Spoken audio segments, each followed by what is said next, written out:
Good morning, everyone. Good morning. Welcome to the beginning of the semester. I don't know about you, but I'm not ready. I mean, I might be physically here, but anyhow. But no, I always get ready. As soon as I see the students or as soon as I start doing a teaching workshop, it just kicks in. So if you're having that feeling like, I wish I was still in my summer vacation, I hope that you will just remember or just maybe take that point, which is from me, which is for me at least, it always kicks in, and I get excited, and I dig in, and then I can't even remember what I did on vacation. So this is a session on course policies. My name is Elizabeth Cohn. I go by the name Betsy, and there's my email address if you want to reach me. The agenda that I've planned for you for today is that we're going to do introductions. And the introductions I'm asking of you is just your name, your department or unit, or the years you've been teaching, including before at AU. We're not going to see each other again. So, right, not as a group. So this is just by way of saying I always do introductions for the group based on what my objective is. And for those introductions. So I'm not suggesting this is an introduction you would do in your course. If you're interested in that kind of question of what you do for introductions, come to my workshop this afternoon on the first day of class, when we're going to do a whole thing on introductions. But one of the things I always do is I put the question or whatever we're going to do for introductions up on the board right away so that people have time to think about it. Not everyone thinks fast on their feet, like you do, right? Since you're a professor. So that's not a tough question, but sometimes introductions I'll ask, what's one thing that will help us remember who you are? Right? And that raises the bar a little bit. So we will, after introductions, we're going to do my top 10 reflections. I've never given this workshop before, but I wrote something up this week that actually I'm going to work into an article. And so the idea here is that I know everyone wants to do the what, the specifics, like what should I do for this or that. I think the what is always informed by the why. And so I'm going to have us think about our philosophy of teaching in the context of course policies so that we can think about some of the broader issues that are happening when we develop our course policies. And then I want to jump into, and that I hope that doesn't take more than 25 minutes. But I have all these great ideas. I thought they were really great. And then specific policies, whatever you want, whatever you feel the need. I will present to you, since you're faculty and have great powers of discernment, I will present to you whether you want to do this as a group or whether you think it's more productive for you to just dive into in small groups. I really just want to figure out how I handle participation. I really just want to figure out electronics and laptops and devices in the classroom. I really want to figure out late assignments, right? So it might be more productive so think about that, what you want to do, whether we do it as a whole group or whether we deal with it in small groups so you can do the deep dive. Okay. My learning outcomes for today, or my goals, are to help us think about our intentions for course policies. Basically, I see a lot of challenges, and I want to figure out how we can overcome those challenges. And then, which I think really comes down to, in my mind, being specific but also flexible. And how do we walk that line? And second, I want to make sure that we come out of this with some very specifics on course policies, like I said, on whatever you think you need. Okay? With all my teaching workshops, I always make sure to say, there's no one way of doing things. It's really up to you to adapt what works for you. There are some best practices, but there's always some tweaking that goes on. Okay, so this is really figure out what works best for you. But for those who are new to teaching, why did I include goals at the beginning of a session, 75 minutes? Because I'm going to be evaluated at the end of the session on did I articulate the goals, okay? So if you're new to teaching, one of the things I recommend is you go to the student evaluations, get a copy of that form, and look at how you're going to be evaluated. And that will help you get a better grade, I think, if you're intentional about that. Okay. So, any questions, comments?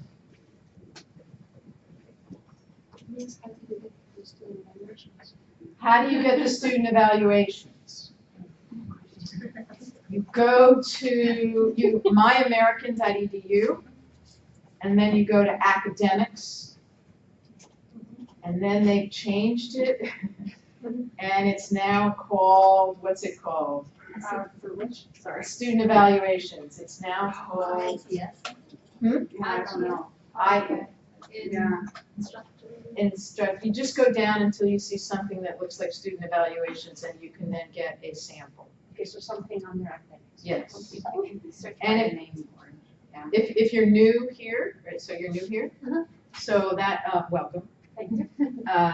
That you can also go to CTRL, the Center for Teaching, Research and Learning, which sponsors these workshops, and there's a staff person there who can help you with all of these things. We used to have something called the faculty corner. Yes. And so that's where CTRL is your friend. And they will help you figure out the technology, the student evaluations, all the kind of things to help orient you, which is what these workshops are also designed for. Okay, so let's start at a corner. Ideally, we would all learn each other's names, not just me, right? So it's not just on me to learn your names. Think as you can. So let's say them slowly enough and clearly enough so that we can all try and learn each other's names. Who wants to? I like to start at a corner. I don't care which corner. Erin, why don't you start? Erica. Erica. Add the E. You see, it takes a while to learn, but learning names is really important. I agree. Okay. Erica Hart from psychology. I don't know how to answer the third one. If you count being thrown in, unbeknownst to me, my first day as a grad student as here's your lab you're going to be teaching on your own. Then it has been 8 years, and if not the more voluntary teaching that I've done, it's about 5 years teaching. Okay. That's a really good lesson, how you ask the question. You want clarity. So let's see, let's make that full class, where it's the whole class, right? So you are the #1 instructor. Okay? So that could include as a graduate student, but if it's your whole class. So you were responsible for course policies. That's why I made that decision. Not those 3 other years do count. All right. Erica. I'm Brianna Hempel, and I'm also in psychology, and I had the same exact experience. But I'm currently getting my PhD, and I taught over the summer, so I'm very, very new. Welcome. My name's Asia. I'm in the philosophy department, philosophy and religion. And I've been teaching my own courses for 5 years now. I'm Patty. I'm in the Department of Literature, and I've been teaching for about 2 years before you. Hi, my name is Irina Hobbs. I have been teaching for 3 years at the Department of World Languages and Cultures. I've taught before for about 4 years.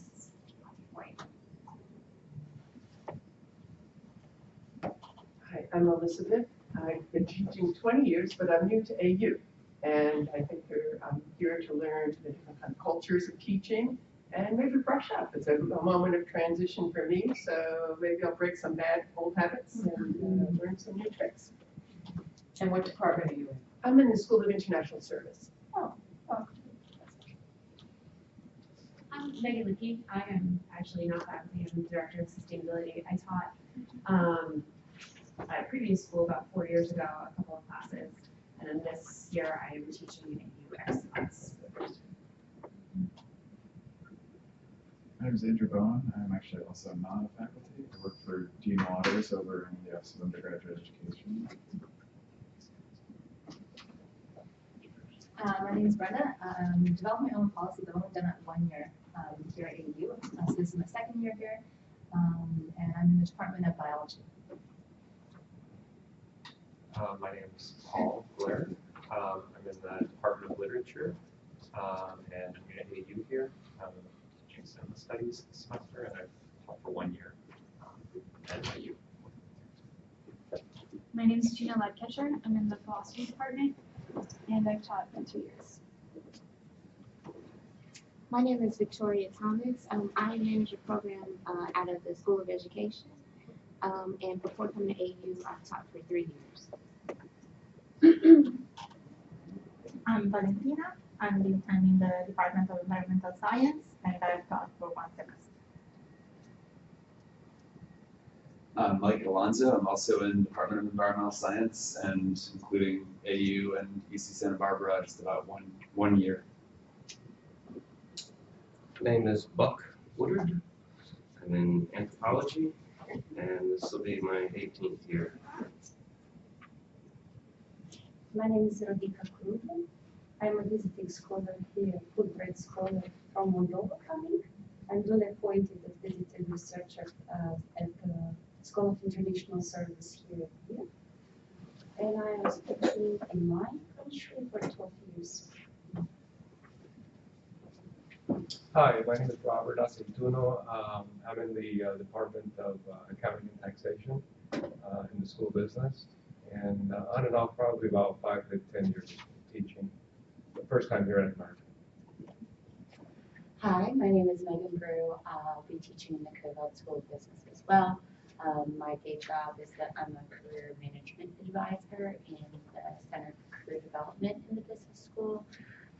This is my first semester teaching business professionals. And I'm EDU, and everything Megan said. Your name again? Annie. Annie. Okay. I'm Marisa Enso. I've been teaching for about 15 years. I'm going to be in the School of International Service, although one of my degrees is in anthropology, and I'm new to AU. My name is Holman from Richard Department. I have been with AU 2.5 years. Before AU, about 7 years. In which department? Biology? Okay. Okay, so we have a mixture. We have some who are just starting. Oh, I'm sorry, someone just came in. Hi, I'm Karina. I'm also in WLC. And it's my 8th year. And yeah. Welcome. Did I catch everybody then? All right. So for those who are new, raise your hand again if you're new to AU. Wow. All right. Welcome. What can I tell you in 10 seconds or less? So actually, first, the one thing I want to say is that took us 6 minutes, just in terms of timing. I want you to be, whenever I do teaching workshops, I want you to think about use of time. I'm always about how to use your time wisely in the classroom. Did you think that, I'm not going to ask you to answer this publicly, I want you to reflect for yourself. Was that a good use of time? Is it, how would you have done it differently? I constantly want you to think about what we're doing here and how it worked for you and how you might do it differently, okay? A little bit about me. I've been teaching 22 years. I am in the School of International Service. I've been at AU 11 years, and 11 or 12 years. And I have I teach about U.S. foreign policy in Latin America for the most part. I teach undergraduates. I specialize in undergraduate teaching, though I have taught master's students. I really love teaching with teaching undergraduates. So, but our conversation today does apply to master's students. And a couple of years, about 4 years ago, 5 years ago, the SIS made me the faculty coordinator for teaching and student learning. So I get some course release to do faculty mentoring on teaching, and that's really what excites me these days, because if you had a choice between thinking about how students learn or how we're going to solve the problems in North Korea and Afghanistan, you'd go with teaching. That's a true statement. So, what I want to do right now is talk about my top 10 list of reflections when I started to think about course policies. But by way of introduction, I asked to teach this workshop. I've never taught it before because I kept running up against students who were very confused with different course policies in different courses. And I started to talk to faculty. And I asked a faculty member, what's your late assignment policy? And someone said, I take no penalty. They can hand it in whenever they want. And someone else said, I take no late assignments. And I'm like, whoa, that's a spectrum. No late assignments and no penalty. So I would say most people are somewhere in between and not at those extremes. Is that a problem for those faculty members? No. I think it can be really confusing for our students. If you're an undergraduate, you have 5 courses. Master's students have 3. That means you have 3 bosses as a master's student. You have 5 bosses as an undergraduate. Think about what it's like for them to navigate the rules, which is what a course policy is a rule and norms around behavior in your classroom. And so that's really what inspired me. And then I started to, as I talked to faculty in the hallways, that was over drinks. It was a really good thing. But then as I talked to faculty in the hallways, they were really struggling with, should I allow laptops in the classroom? How do I grade participation fairly? How do I hold students accountable for attending class without being inundated with emails endlessly? How do I allow paper revisions without dealing with the student who comes to me with the revised paper and says, I did what you said, why didn't I get an A? So these are all things these are things I struggle with, the challenges that I face. And so I want us to think about our course policies, their intention. Intention is really important, and their effectiveness. I want you to think about it in terms of how do we help students learn, and how do we contribute to our happiness or contentment about teaching. Those are really, I think, what's at the heart of all course policies. More introduction. It's really important to think of your course policies as a coherent whole, and that they fit together as a package. You can be really tough on some things if you're light on others, if you're soft on others. But it should reflect your teaching style and nobody else's. Second, I know some of us are dealing with department-wide policies or university-wide policy that you don't like. I can't address that. You need to go to your department and try to have them change that policy. But what we're dealing with today is how the policies that we can control, the policies that we can set. And third, by way of introduction, I know that some policies are context dependent, right? You can have one set of policies in a seminar with 15 people, but that's not going to work in a lecture hall with 150. So is it an elective and there's a lot of motivation, or is it a required course and you're teaching research methods or Math 101? That's going to make a big difference also, I think, in the kind of policies that you set. So be intentional about that. So whatever we're talking about, apply it to your context of teaching, right? We can't discuss everybody's context of teaching, but you can ask at some point, who else is dealing with 150 students in a classroom? Who's dealing with PhD? Whatever it is you're dealing with, and maybe you guys can meet up afterwards. So here are my top 10 reflections. Number 1, I think it's really important to have policies.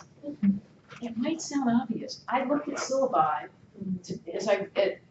to research for this session, and I was surprised that there were faculty who had no policies. listed on their syllabus for attendance, participation, late assignments, even grades, okay? I don't know if you know this, but some faculty have the cutoff point of an A- at 93, and for others it's at 94. There's nothing in the university manual that says it has to be one or the other. Hey, yeah, look at, really? So you have to include, I recommend you include on your syllabus your grading scale, because it's different from class to class. At least on what counts, whether a 93 is an A or an A-. So, but it's important to have policies, I think, because, as I said, imagine trying to have if you were at work, you had 5 bosses, and each one had a different set of rules, and they didn't tell you what the rules were, and you just had to figure it out. It's not really fair to you. You don't know how to meet expectations, okay? So number 2, I think it's important for policies to be written clearly so that students can figure out what their expectations of behavior are. And also know the consequences for not meeting those expectations, all right? Rubrics can help you with that in terms of being explicit. I handed out to you John Immerwar, his rubric for participation. So we can look at that right now. Did everyone get one? Does anyone need one? I love this. There is a link, which is on the course policies I handed out to you on other handout, but you can even just Google it. But when you Google, anyhow, it's fine. When you Google it, it'll say rubric for essays or something like that. It doesn't say class participation, but it actually is. But you can also just PDF this again. So why do I like this? Well, why don't you take a look at this in terms of participation? What do you like about this rubric? What do you note about this rubric? It's pretty simple compared to other ones that I've looked at. So it's the simplicity. What else? For me, it's that it has 5 different ways of assessing participation. So that, yes. Because mostly participation grade is something that I've struggled a lot. I've been thinking a lot about it. And it's normally it is, well, do they raise their hand or not? And that's definitely not enough. So what's the raise the hand part on this rubric? Where is it? Frequency. Frequency of participation. And where is that in the ranking order? Last. I love that. Yeah. We have to re-socialize our students. And I say this, I discuss it with them. That raising your hand frequently is not good participation. It actually can work against you. Because what does it say in terms of frequency? At appropriate times. And listening is first, which is very beautiful. Listening is first. What else do you notice about the rubric for participation?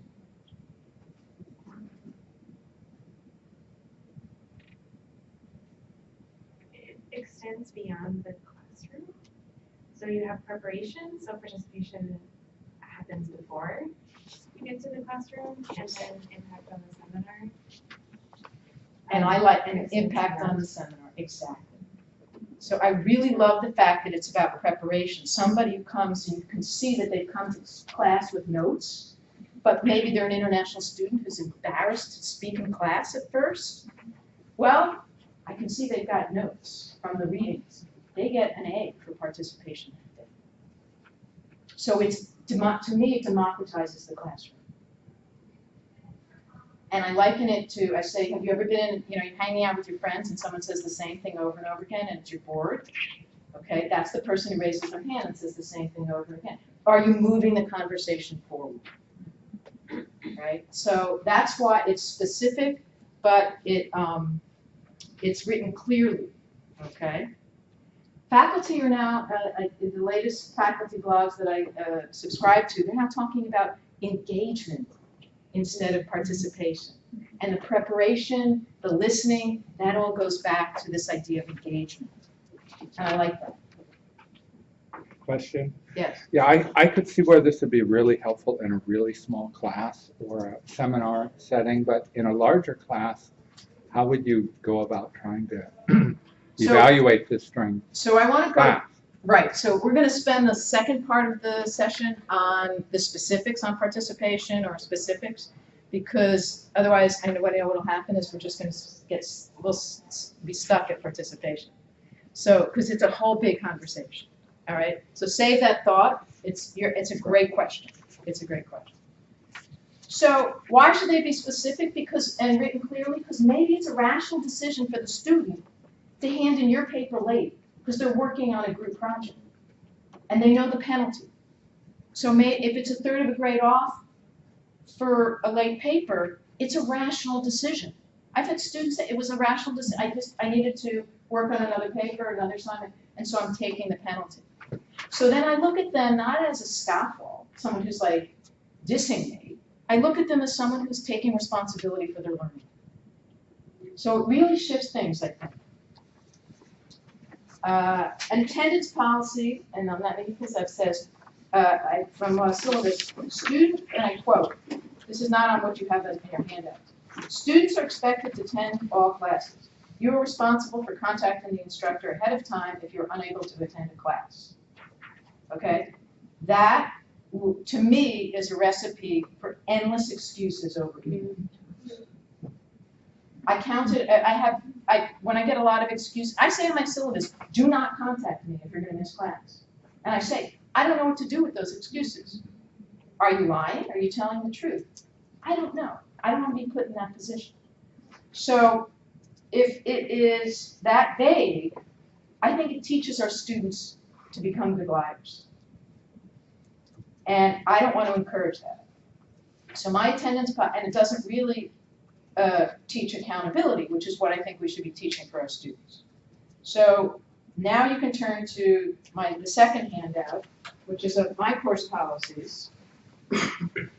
And you can see what I have for in the second paragraph there under participation, the way I deal with attendance, at the bottom of that paragraph, since you cannot participate if you're absent from class, attendance is considered a requirement of this course. However, you do not need to contact the professor if you miss a class. Now, you might say, that's not very specific. It is to me in the sense of, and I'm going to get to this later, that is in terms of my teaching. I don't want to be a policeman over their attendance. I want them to, and I want to make it worth their while to attend class. If they don't, it's their choice. So that's how I think about it. I don't want to get into being a policeman. It's also important, and I don't want excuses. I got completely exhausted by the number of excuses I was getting. You can't steal this idea, but I am going to write a book which is called Dear Prof. Because I've been saving for the last 12 years all the excuses I've got. And unbelievable. All right, I'm not I could spend an hour just, a friend said I should do stand-up comedy. You penalize them regarding the participation if they miss the class, whether they No, there's no penalty for missing a class, but they can't participate. So if a student isn't there, it affects their participation grade. So that's the penalty. The penalty is, it's participation. Correct, correct. Mm-hmm. Okay, we can give it for later if you want. But so you see that grading participation actually helps. So in my idea of world, it would be completely up to them and there would be no participation grade. But do you think that that is fine if that works for you? There are faculty who do that. There are faculty who also have it as 30% of their grade. Okay. I think that if you do that, it has to be part of a package. Okay. What are your expectations? If you set an expectation that the student doesn't have to come to class and that they can do well in your class without attending your classes, and that's fine with you, That's fine. My idea is that they couldn't, but they should recognize it by themselves, that they couldn't do well if they don't come. So then what I would do is you have to teach them that. Okay. And so what I would do is early on in the semester, like a time when you had 5 or 6 students or 8 or whatever it is who don't show up, that next class, you give a quiz on the material from the previous class. And that sends the message. Because otherwise what you're doing is you're not allowing, they've dug themselves into too deep a hole. Mm-hmm. They need to understand the consequences. So if the penalty is that they haven't learned, they haven't experienced that learning, you have to show that to them early on. Yeah, that's the whole reason why I'm here today, is to hear what you're saying about attendance, so thank you.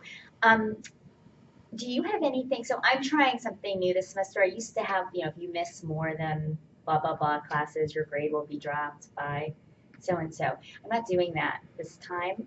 Why not? I've been doing it for 4 years, and it's been okay, but this time I did get some complaints that it was too rigid. And what I'm trying instead this time is to do some like pop quizzes as part of participation. I'm calling them in-class reflections, and you have to be there. I'm not calling it a pop quiz because that's right. I do the same thing. I think that's a great idea. So I'm going to try that this time. They're not worth a ton, but just as incentive so people keep up with the readings, also so they participate in small group discussions better, so they have an incentive to do the readings. That's what I'm doing. This is a great example of being intentional about your policies, which is you want your students to learn. You want them to have incentive to come to class. You want them to become prepared. You can say you just want them to do that for the sake of learning. And we have some students who will succeed that way. And so others can learn Not all from of that. ours will. So the question is, how do you get there? But here's my thing. What about, because this happened to me my first semester teaching when I did not have a good policy, and I had somebody who didn't come at all, and then at the end gave me all the work. He had an illness and stuff like that, but at like the very last day I got every assignment, everything, and so I didn't have a policy, and it messed me up by not having, because I wanted to fail him. Thank you. So that's right. Yeah. And I didn't want to grade all that stuff at the end either. So the next paragraph in my notes is being specific. Helped a faculty colleague that I talked to yesterday who a student challenged his grade, the grade this summer. And the faculty member has 10 pages at the beginning on course policies. And he was completely covered. And so the student did not win that argument. The grade stood. And actually in the hearing that went about it, the student finally he said it was actually a very positive experience, that he didn't want to have to go through it, where the student took responsibility for not meeting the rules the policies that had been laid out in that course. So being specific is not only good for students, it's good for you.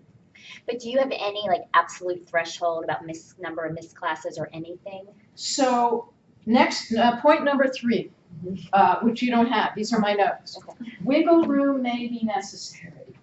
Okay? It's important because if you have a policy that's so specific, you can get caught not enforcing it, right? Which I'll discuss below. I have a colleague who said 3 unexcused absences and you fail the course. That was for a course that met once a week, 14 times in the semester. So that, I said, well, do you really do that? And he's like, no. I don't enforce it. So what kind of message are we sending to our students? If you here's another one, why you need wiggle room. If you say you ban laptops, okay? I don't know if you know this, but we have, if you say ban it under all circumstances, you face a problem because we have students who have accommodations from the Academic and Support Center that say they can use a laptop for the purpose of taking notes in class. So if you ban laptops and you see a student with a laptop, you've outed them as needing an accommodation, and that's not okay. So here's what I do to allow some wiggle room. Turn to course policies and look under my laptop, use of technology. There's,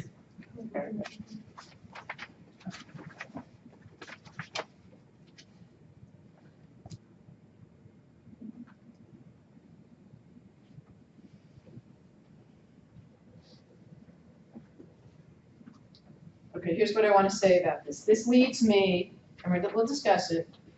And by the way, that handout and several others I put on our Blackboard site for this session. Number 4, it's really important to be transparent with your policies. Explain why your policy exists.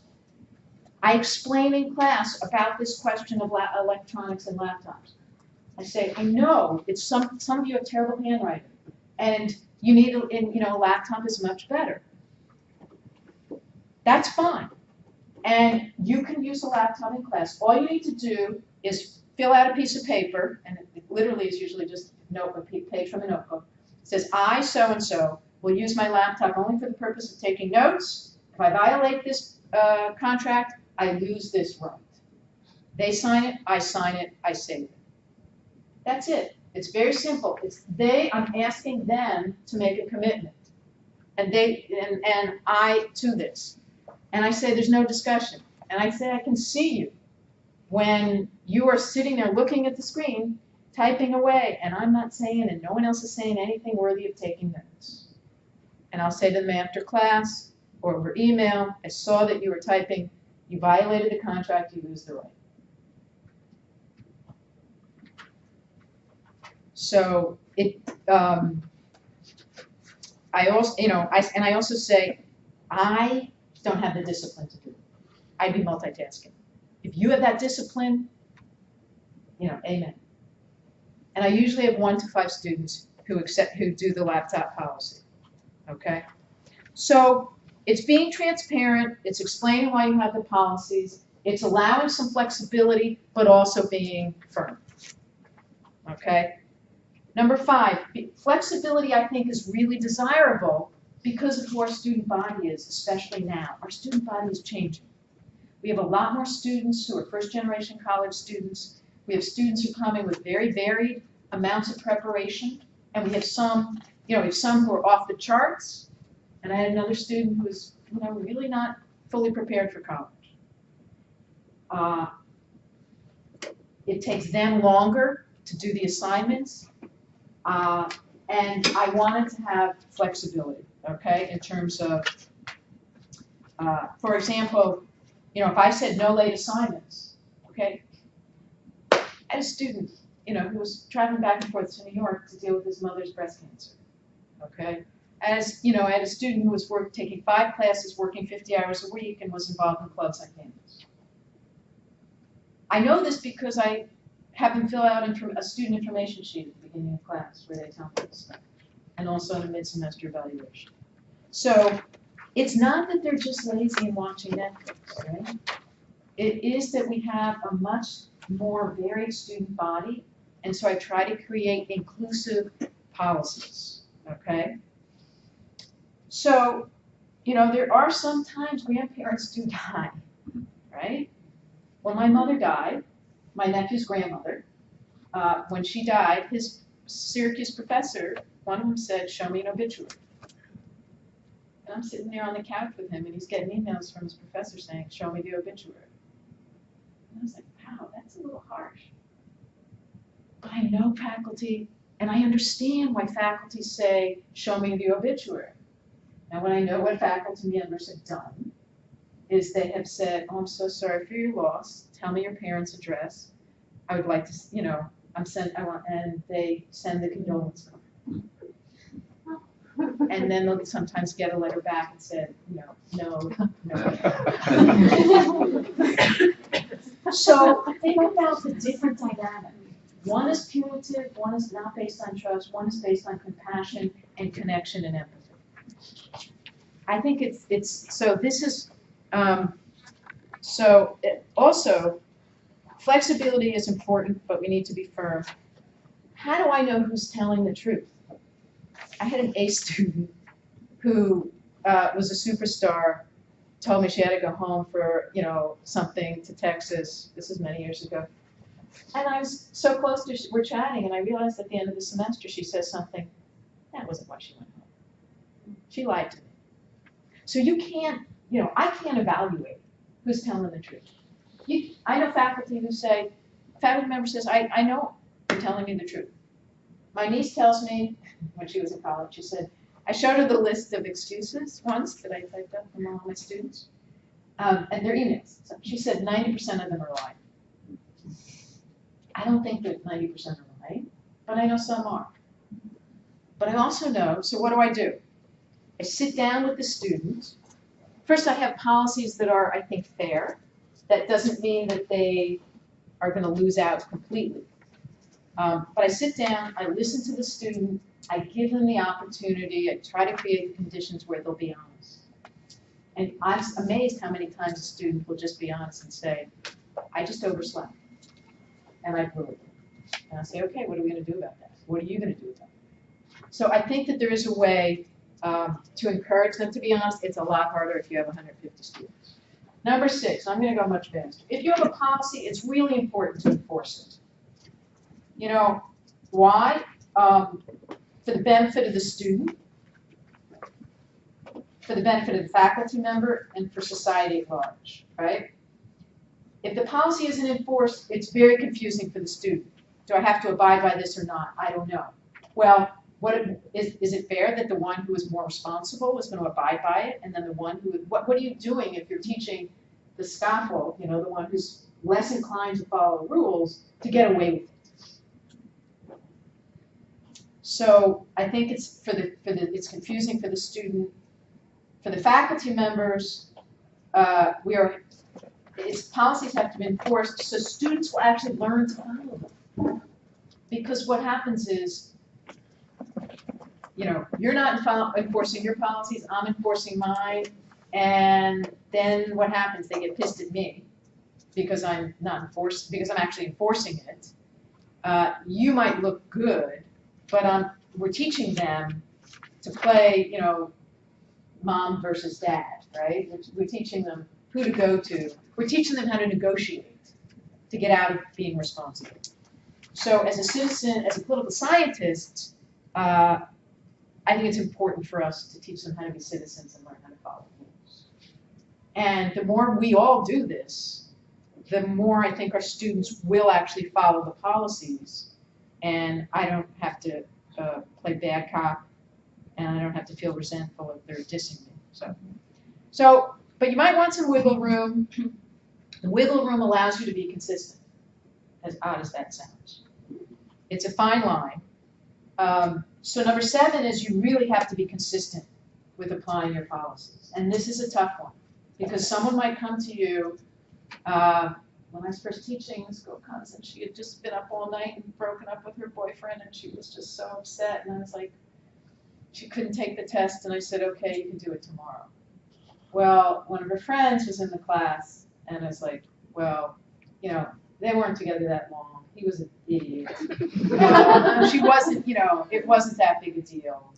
And, because they talk to you, right? They talk to each other. So if you don't apply it consistently, well, they're gonna look at you, oh, well, maybe it's a gender thing. Maybe it's a race thing. It's unconscious bias, right? They're gonna look at it through their prism. So it's really important for your sake and for society's sake that you apply policies consistently. So number 8, I think. So related to that, I get that kind of, I've noticed that kind of thing all the time. You really do feel bad for the students and stuff. So what do you decide from that situation? How do you? Because even though in my policy, Department of Biology does not accept late science, but then somebody says something like that, and in your experience with them, you find that they seem to be really trying and they're devoted to their studies.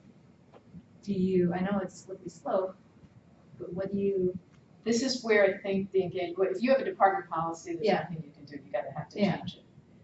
This is where I think we need to have some humanity and have the wiggle room, which is that under, in cases of, well, actually I have some language here. So flexibility. So for example, in terms of late assignments, you penalize them. Penalize 1/3 of the grade for each 24 period after the assignment deadline. Allowance will be made for cases in which genuine emergencies prevent students from completing work on time, such as emergency medical treatment or bereavement. Having a heavy workload, impending deadlines for other courses, or extracurricular commitments are not considered emergencies. I took that off a colleague's syllabus. I had a bunch of colleagues send me their syllabi, so I could look for correspondence. So you try to mention it, and hopefully they accept that and get fewer incidences of those kind of things. So, because even though you make those statements, they're still trying to play at your heartstrings. absolutely. But you know something? There are other students who don't. Yeah. I had a student who was doing very poorly, surprisingly, sort of the middle of the semester, just tanked. And so I had her come in and see me. And this is a true story. The reason she couldn't hand in her paper, or she was going to be late. It was late. She was in the library. She's from Texas, Mexican American. Her cousin had entered the country illegally. The last phone number he had called was hers. So she gets a phone call from the drug cartel that he kidnapped her cousin, demanding ransom. Okay, am I going to penalize her and say, no, you can't hand in the paper? That's crazy. So that's why I think we need to have some flexibility. And I'll be honest, in this case, I did something even different. This was an A student, who and then went on to tell me other things. This girl was carrying such a heavy personal load, okay? When I said, so what did you do? She goes, well, it's happened before. She's 20 years old. And even more, she's carrying such a heavy load, she would never have asked. She would never have asked for help. She was just the kind of person who was first generation, the first generation and minorities are not going to ask for the help. That there's literature on that. They don't ask for help. They see it as failure because that's what's expected of them. So I think, I'll tell you what I did in that case. I said, you don't need to write another essay, a research paper on an immigration policy, which is what the assignment was. I said, no, you get it incomplete, and you write a personal essay. And she did, over the summer, write a personal essay on immigration and how the policies affected her. And it was way more powerful. I mean, I was terrified. I'm still afraid this girl's just going to drop out because the amount of pressure on her. And she's exactly the kind of person who would never ask for help. So back to course policies, right? You'd be surprised once you start talking to students what's behind there. So it's about, so this is number 8. How do we get out of this conundrum of consistency versus flexibility? I have some ideas.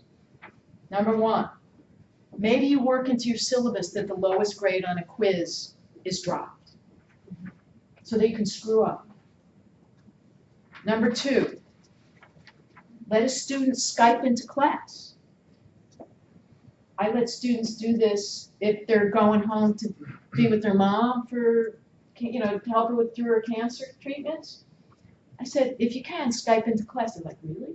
I said, as long as the student handles the technology and I don't have to, because I can't be distracted when I'm dealing with 34 other students, they'll Skype in, and they're raising their hands.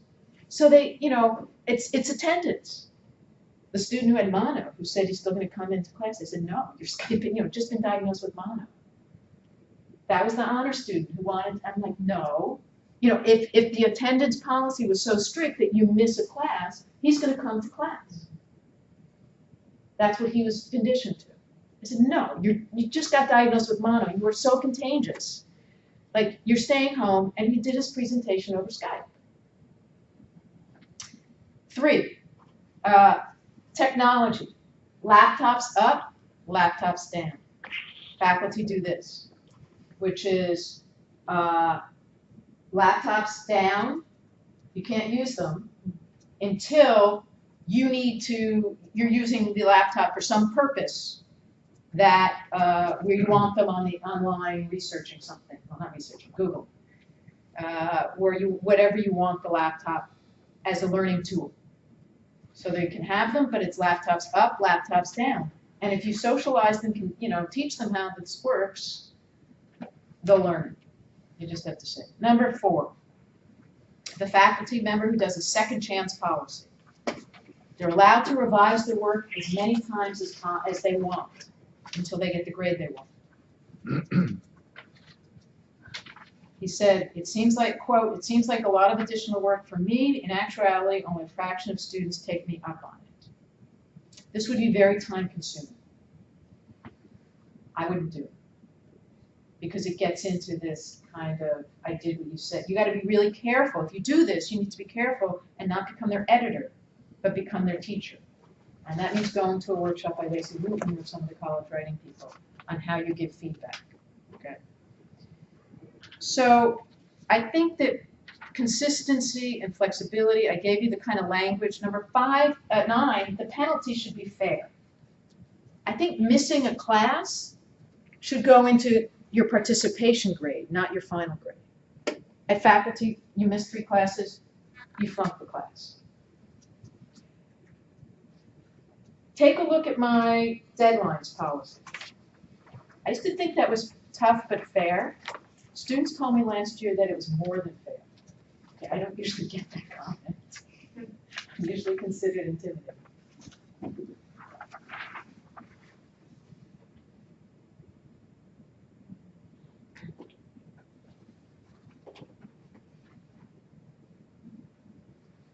I created this because a lot of our students are struggling emotionally with depression, anxiety, they can't get the work done. I see mental illness as an illness. And so I want them, even though they're struggling, to have an opportunity for learning. What it means is the highest grade they could get would be a B. They usually don't hand in work that's 100%, right? If you take 15%, if you get 15 points off, it still allows them to have a learning opportunity, and they probably get a C on it, and they can pass the course. Finally, number 10. I think if we really just remember to be student-centered, which is choosing policies that helps with student learning, we can create policies that are fair, ones that students will abide by, will follow willingly, and that allows us to teach and not to listen. So, but the bottom line is, as some of your questions have pointed out, this teaching, it's an art and not a science. It's not like, I can't give you a blueprint that says, this is the best participation grade policy. This is the best laptop. But I think that as a package, you also have to think it as a package. So those are my comments to try to help us, because I think it is this balance of flexibility and consistency and being explicit. We have 20 minutes. Do you want to break into groups and deal with whatever's really on your mind? Like electronic devices, participations, and try to develop language? Or do you want to just do questions and answers as a group? Questions and answers. Okay, when I do questions, and that's fine. Is that what everyone wants? Okay. When I do that, I would like us to remember that we can all answer the question. So I'm going to give you a chance to answer the question first. So who has a question? Is there a policy for incomplete? A policy for incomplete. Yes, there is a university policy for incomplete. CTO will help you find it, and it's online, and your dean should actually send out that. You're in SIS, did you say? Yeah, the dean usually sent out an email with that. It's usually towards the end of the semester. They have to have completed, I think, 50% of the work, and you create a contract with them that says this. You just have to fill a form out online that says they will complete this work by this date, and you give them a provisional grade. If they don't complete it by that day, it reverts to the grade you gave them at the end of the semester. So if I put that in the syllabus, so if I go to Correct. CTRL, I find the leaders. Yes. There is also on Blackboard. On the left, there is a sample, a syllabus sample. There are some parts that are already filled in. For instance, the part about income. At CTRL has a wonderful handout, or report called Best Practices that Marilyn Goldhammer wrote. So you can search CTRL Best Practices Guide Marilyn Goldhammer. And that has a lot of stuff in it. Yes? I just wanted to add about incompletes and maybe answer this question a little bit. In my experience, my students who are specifically dealing with mental health issues don't, so you think they're going to finish the incomplete, but they don't. So they still end up failing. So in my experience, they still end up failing. And you want to keep giving them extensions, but I think I've kind of come to peace with like, yeah, they failed the class because they're dealing with some really heavy height issues, and as long as they're like in good care or as long as they're on the right trajectories, and then another time. That's right. That's maybe how I feel about the late stuff, right? Like, yeah, you failed your class because your mom died. That's okay. That's okay. Like, you're gonna rebound from that. Not this semester, maybe not next semester. I think that's a really good point. There's some students who should take the time off, and I will sit and say to them, you know, why don't you, and you can also counsel them. They have academic advisors, so you can send them to their academic advisors. But you can also say, maybe you need to drop a course. But that's really for them, and a lot of them can't because of financial aid. Some of them have to take, like I've had students who are a complete mess, you know, emotionally, they're just really struggling, and they cannot drop a course because they'll lose their financial aid. So we have to be conscious of that. Other comments? Questions? This is another topic. Please. Okay. I've been trying to figure out the best way to do or not do makeup exams, and you know, one of the syllabuses that I read previously was, I do not do makeup exams because I've learned that the material that is usually on makeup exams is more arcane than what's on the original exam, and students are thus get worse grades and are less happy, and so I will just make the final exam worth more points for you if you miss that. And I thought that was interesting. I didn't know if anyone had any comments on that or other comments for doing Interesting. What do you think of that? What do you think of that? Worth more points or less? Well, so if you miss the midterm, you don't get to do a makeup, but then the final exam is worth the midterm and the final. What do you think of that? Can you just use the same? The same exam, because if the idea of the makeup is going to be after, then the student could figure out what's on the material from a friend. Well, in some sense, there's no penalty, it's just higher stakes. Yeah. Yeah, I was just gonna say, as I was listening to our conversation around participation, thinking that, you know, if a student has to miss my class because their grandma died and they had to be out for 2 weeks, right?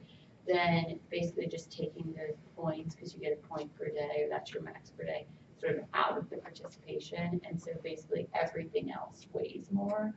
So I was considering it in a like less high stakes way, but that's a very entry level beginner's thing to do. I mean, it also depends on how you're structuring your exams. For example, if the midterm covers, say, the first part of the course and the final covers the second half of the course, then you're they're not being tested, they're all on the first part of the course. So, you know, I typically will give a makeup exam if they have an excuse like a medical or some other excuse where they can document the emergency.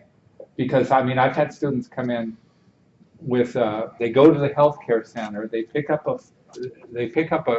a sheet that has all these illnesses. I think the healthcare center will no longer write notes. Is that correct? They will no longer write, you know. But he went and got this form and checked basically every illness. It was not signed by any nurse or health practitioner at all. And I said, you know, this isn't going to work. You have to bring me a form that's at least stamped by the, you know. And he brings me something else actually when I was passing out the final exam and said, I'd like to take my midterm too. I said, that's not going to work. I had But that same student. And they ultimately failed. So Yeah. what do you think about this Here's idea? what I do. It's different and it's not perfect because it's a hard situation. I don't have a lot of students that fall into that category. If there is some big problem, they need to let me know before with the date. And often I will let them take the exam before. This is not perfect, and I'm sure there is still a lot of sharing information, but I put something on my test that like reminding them of the academic integrity policy and not sharing information. I tell them that I'm gonna grade the exams on a curve for both my sections so that it's not in your best interest to share information. I just handle it that way. I don't let my tests float. I collect them all.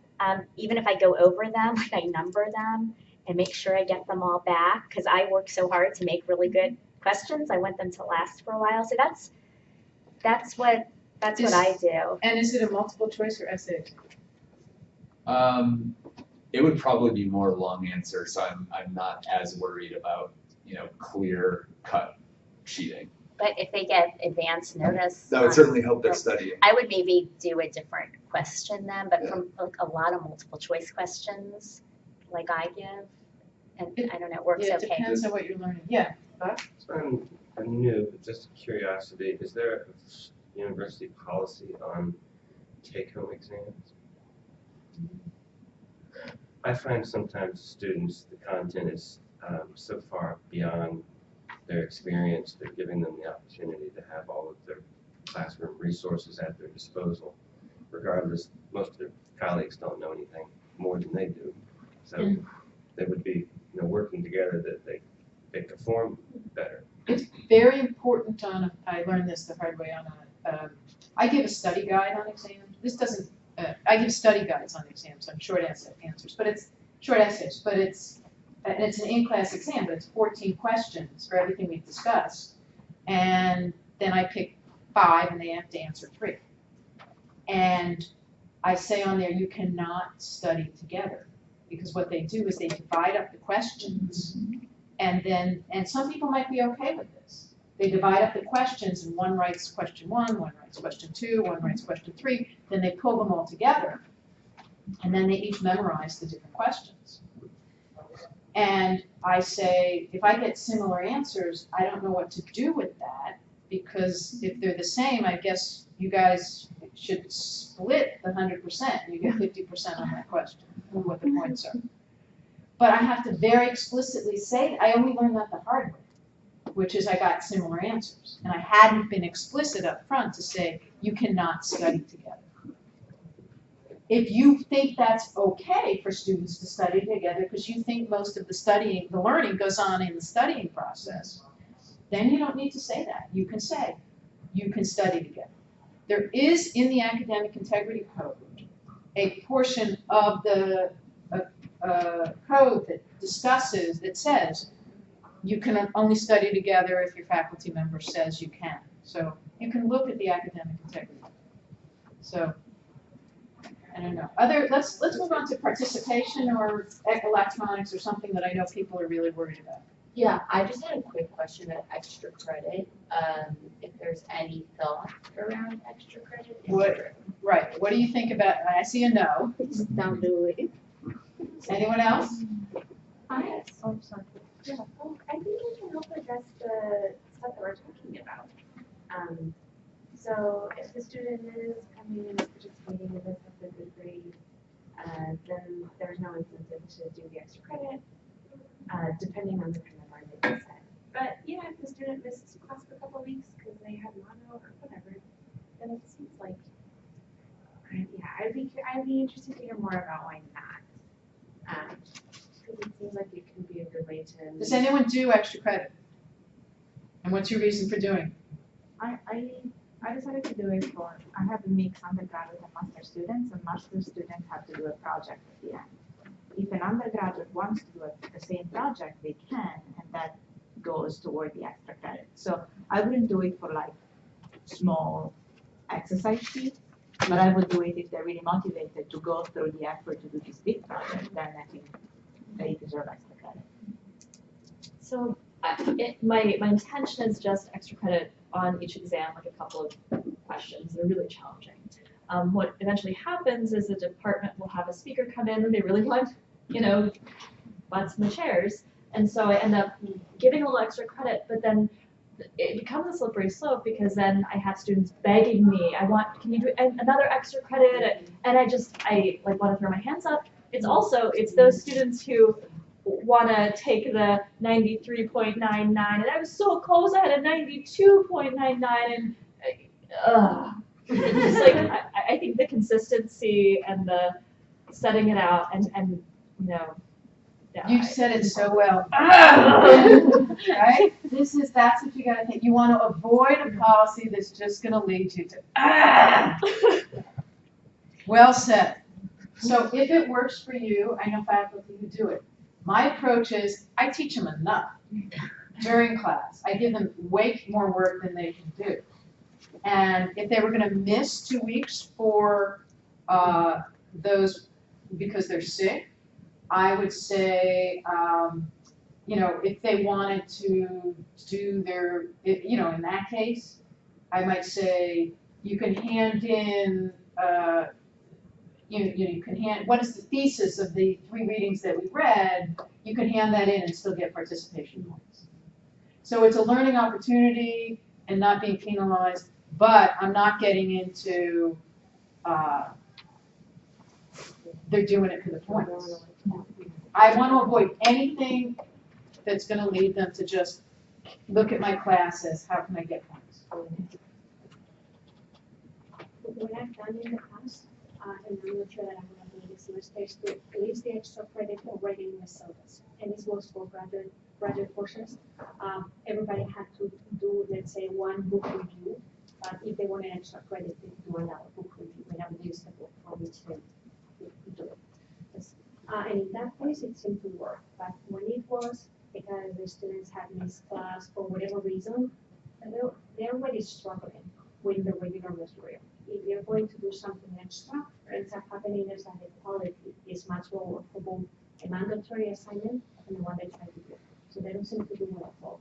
And then because they've done the extra credit, even if it's crap, they have an expectation to get extra points for it, and sometimes they didn't because it wasn't worth it. So in that case, I've never found it useful. I think I'd rather see, and it does work for some people, but I'm just thinking about it because I for the first time. But I think I'd rather see all the assignments there, and that they get to drop some one of them for not, that you drop one of the grades or 2. If you're having assignments due every single week, then they would drop, you can maybe drop 2. So it's keeping the points as far as, think about it. I want you to learn this material. Is the extra credit because the rest of the class doesn't really need to learn that material? I don't know.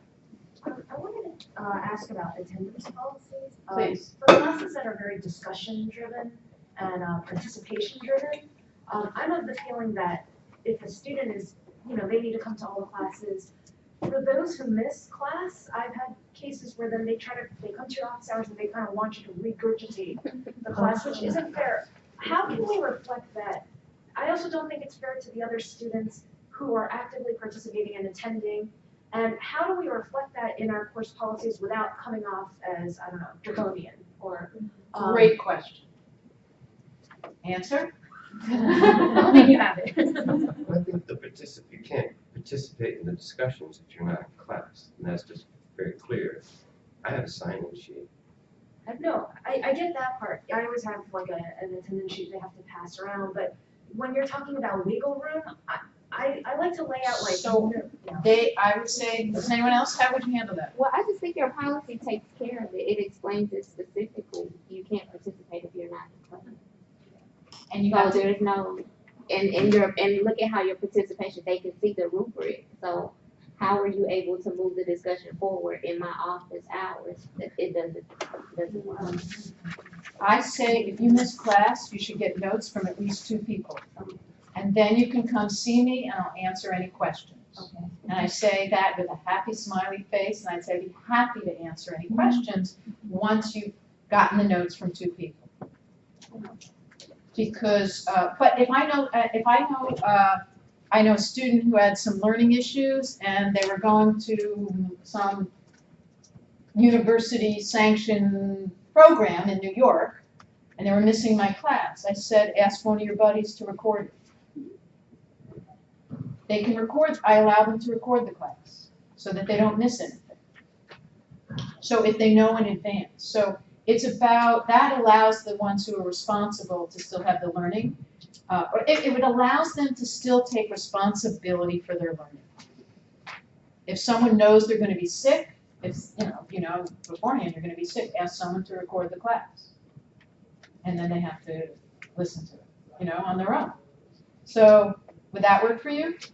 I could, yeah, I guess then I don't know how to, I'm wondering if we need to kind of create a paper trail and have that written explicitly in the syllabus, or if that's just something that you say aloud and understand that they're going to get that. I hate to have such a heavy, my syllabus is already 10 pages and I don't want to overwhelm them with.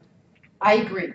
I have a friend who puts, she teaches a large university school in Arizona, and with classes of 300. What's an acceptable excuse is it's pages based on what's not an acceptable excuse. So I agree with you. That is the downside, which is a very long syllabus. What I would say is maybe put some of those course policies at the end, or what I now do is I have a separate sheet of paper that's called course policies, and it's the stuff I used to go over at the beginning of class, which they don't listen to. And some of them students learn in different ways. Some of them need to have it written down. So I put it on a piece of paper, I hand it out, or put it on Blackboard. So that's a way around that. But generally, if it's in the syllabus, it's a contract. It's part of the contract. So. I have a question that's related to course policies, maybe not precisely yet, but for the first day of class in the student information sheet you referred to, I was very curious since I'm new at this, what you come to my afternoon class, my workshop. I do that. I will put on our Blackboard site the student information sheet that I use. Okay.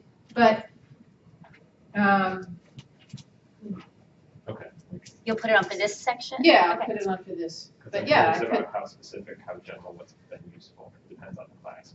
Yeah, it depends on what you want to know. Think about what you want to know. There's certain things you can't answer. But yes, you had a question. So comment. I'm just wondering about how you use the rubric on a daily basis for participation. Great question. So with first-year students, since I'm trying to teach them how to do this, I use something called a ticket out the door, which I will put on our Blackboard site if I haven't already. And it says, what grade would you give, based on the rubric, what participation grade would you give for yourself? And why? And then they have to justify it. And from 0 to 100. And then right after class, you have to do it right after class, I put what I would give. And it won't surprise you that it's very gendered. The females give themselves a much lower grade than they deserve, and the men give themselves a much higher grade in general. It's unbelievable to me. How large a class do you 19. So this is with freshmen, where I have a first-year seminar. So that's one way to do it. So it's a way to actually, because what's the purpose is also to teach them how to improve their participation. What I do is I have a sheet of paper that is participation. And it has, I gotta find it. So it's right here. So it's the student's name. I have like 10 across. And what I'll do is I'll just I do in-class writing assignments as well. And I do that with a class of up to 35. And it'll be one reading question. It's not what you think about stuff. It's like it's about preparation. I want them to be prepared. That goes in here towards their participation grade. And you can use whatever markings, whether it's A, B, C, F, that you want.